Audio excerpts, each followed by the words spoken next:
Dear students, today I am going to explain you about universal adult franchise.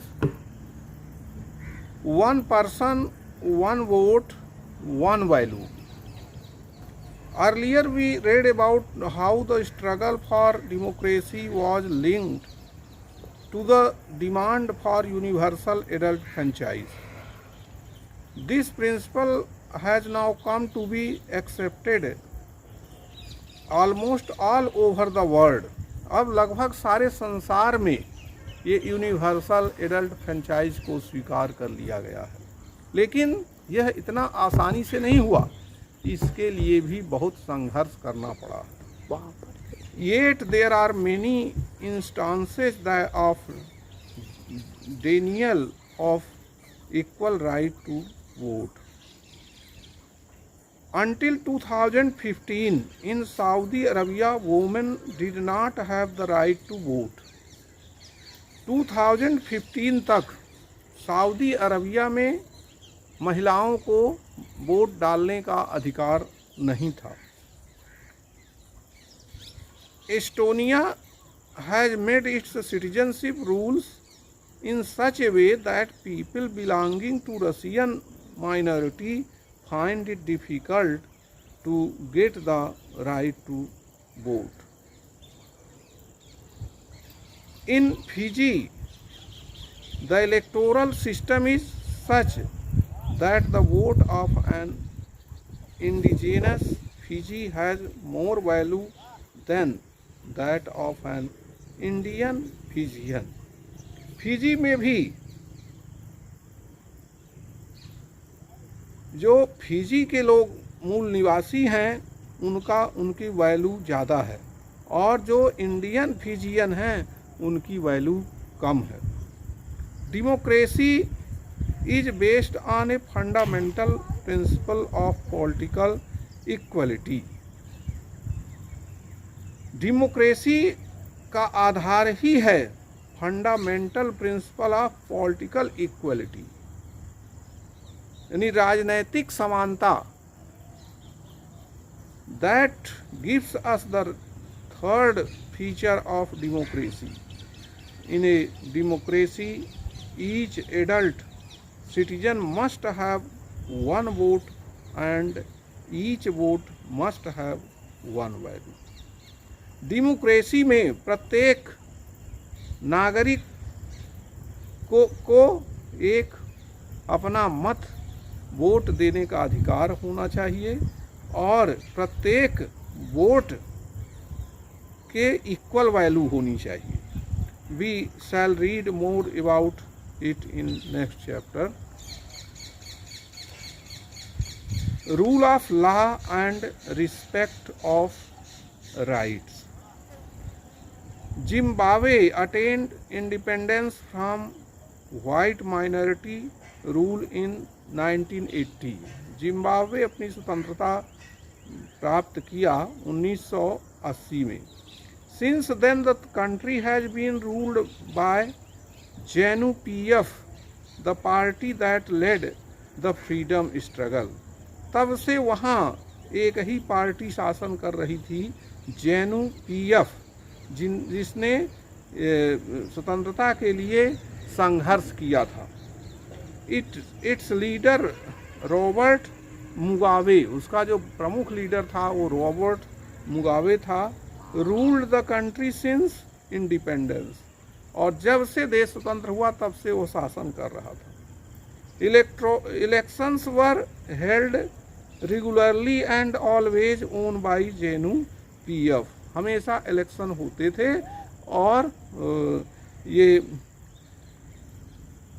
ZANU-PF द्वारा विजय हासिल की जाती थी।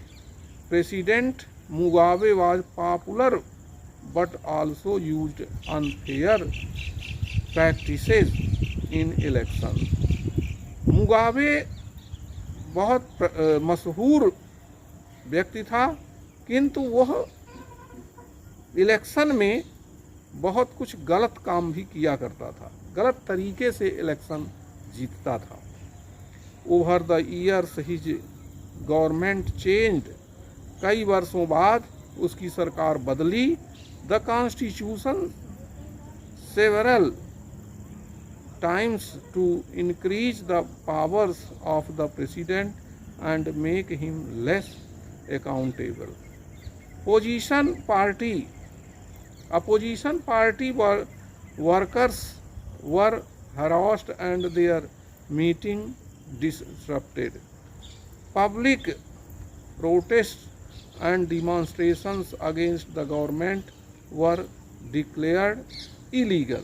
जब कभी भी पब्लिक उस गवर्नमेंट के विरुद्ध कोई धरना प्रदर्शन करती थी तो उसे इलीगल ठहरा दिया जाता था। There was a law that limited the right to criticize the president. Television and radio were controlled by the government, और टेलीविज़न और रेडियो पर सरकार का नियंत्रण था। And gave only the ruling party's version, और केवल रूलिंग पार्टी की के पक्ष में ही बोलते थे। There were independent newspapers but the government harass those journalist who went against it. और यद्यपि न्यूज़पेपर स्वतंत्र थे, उनको स्वतंत्रता थी, किंतु यदि वे गवर्नमेंट के विरुद्ध कुछ भी बोलते थे तो उन पर भी एक्शन लिया जाता था। The government ignored some court judgments that went against it. यहाँ तक कि गवर्नमेंट कोर्ट के निर्णय को भी अनदेखा कर देती थी जो उनके विरुद्ध होते थे। एंड प्रेशराइज्ड जजेज, और जज पर दबाव बनाती थी। He was forced out of office in 2017। The example of Zimbabwe shows that popular approval of the rulers is necessary in a democracy, but it is not sufficient. Popular governments can be undemocratic. Popular सरकार भी, जो बहुत प्रसिद्ध सरकार है, वो भी कभी कभी अप्रजातांत्रिक हो जाती है। Popular leaders can be autocratic, और जो प्रसिद्ध मशहूर नेता होते हैं वो भी कभी कभी तानाशाह बन जाते हैं। If we wish to assess a democracy, it is important to look at the elections, but it is equally important to look before and after the elections. There should be sufficient room for normal political activity, including political opposition, in the period before elections. This requires that the state should respect some basic rights of the citizen. जब प्रजातंत्र में ये ज़रूरत है कि government नागरिकों के जो आधारभूत सिद्धांत हैं, आधारभूत अधिकार हैं, उनकी वह रक्षा करे। They should be free to think, to have opinion, to express these in public, to form association, to protest and take other political action. Everyone should be equal in the eyes of law. और प्रजातंत्र में प्रत्येक व्यक्ति को नियम के सामने समान होना चाहिए। These rights must be protected by an independent judiciary whose orders are obeyed by everyone. We shall read more about these in the next chapter.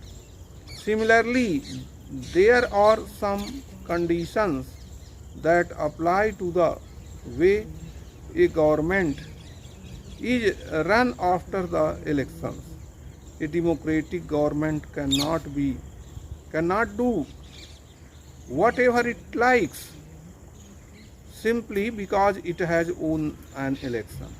कोई भी प्रजातांत्रिक सरकार अगर वो इलेक्शन जीत करके आई है और शासन कर रही है तो इसका मतलब ये नहीं है कि वो मनमानी करे, उसे भी नियम का पालन करना पड़ेगा। It has to respect some basic rules, उसे भी आधारभूत जो नियम हैं उनका सम्मान करना पड़ेगा। In particular it has to respect some guarantees to the minorities.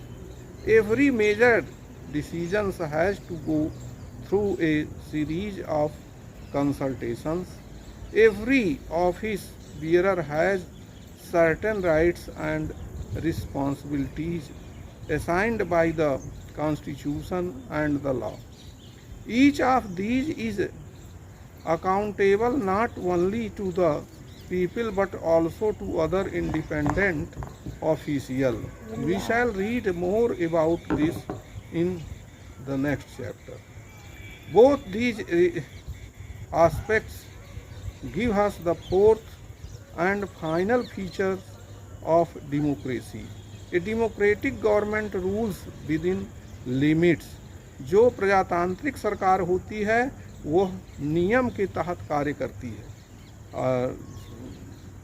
Set by constitutional law and citizens right.